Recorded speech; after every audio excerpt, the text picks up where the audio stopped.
নমস্কার বন্ধুরা, আমরা আজকে এই ভিডিও জানবো স্বপ্নের মধ্যে বানর দেখলে কি হয়। স্বপ্নের মধ্যে বানর দেখা শুভ না অশুভ? স্বপ্নে বানর দেখা সবসময় এক অর্থে শুভ বা অশুভ এভাবে নিশ্চিত করে বলা যায় না। এর অর্থ অনেকটাই নির্ভর করে স্বপ্নের পরিস্থিতি, বানরের আচরণ আর স্বপ্নদ্রষ্টার উপর নির্ভর করে। সাধারণভাবে কিছু প্রচলিত ব্যাখ্যা নিচে দেওয়া হলো, তো চলো আমরা সেটাও জেনে নিই।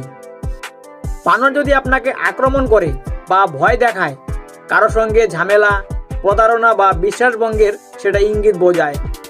আপনি যদি স্বপ্নের মধ্যে দেখেন বানর চুরি করছে, আপনার ঘর থেকে কিছু চুরি করে নিয়ে যাচ্ছে, তাহলে কি হতে পারে? আর্থিক ক্ষতি বা সুযোগ হাতছাড়া হওয়ার সেটা সতর্কতা বুঝে নেবেন। অসুস্থ বা আক্রমণাত্মক বানর মানসিক অস্থিরতা বা খারাপ প্রসঙ্গের প্রভাব সেটা বোঝায়। আপনি যদি স্বপ্নের মধ্যে দেখেন বানর খেলাধুলা করছে, তাহলে কি হতে পারে? বুদ্ধিমত্তা, সৃজনশীলতা বা নতুন কিছু শেখার সুযোগ এসেছে। আপনি যদি স্বপ্নের মধ্যে দেখেন বানরের সঙ্গে বন্ধুত্বপূর্ণ আচরণ করছেন, তাহলে কি হবে? সামাজিক দক্ষতা বা আনন্দের সময় এসেছে, সেটা বুঝে নেবেন।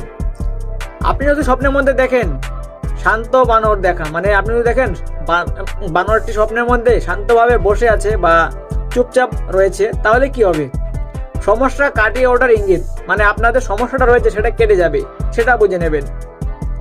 স্বপ্নের ব্যাখ্যা বৈজ্ঞানিকভাবে নিশ্চিত নয়, এগুলো সংস্কৃতি ও বিশ্বাস ভিত্তিকও হতে পারে। তাই স্বপ্নকে ভবিষ্যৎবাণী হিসাবে না দেখে নিজের বর্তমান চিন্তা ভাবনা বা পরিস্থিতির প্রতিফলন হিসেবে দেখাই ভালো। তো বন্ধুরা, আশা করি তোমরা এই ভিডিও দেখে কিছু বুঝতে পেরেছো, শিখতে পেরেছো স্বপ্নের মধ্যে বানর দেখলে কি হয়, শুভ না অশুভ, কারণ বানর আচরণ করলে কি হয় সেটাও তোমরা বুঝতে পেরেছো ভিডিওটা দেখে। তো ভিডিওটা ভালো লাগলে একটু লাইক করে দেবে, চ্যানেলটাকে সাবস্ক্রাইব করে দেবে। তো চলো দেখা হচ্ছে কাল একটা নতুন ভিডিওর সাথে। ততক্ষণ সবাইকে টেক কেয়ার, বাই বাই।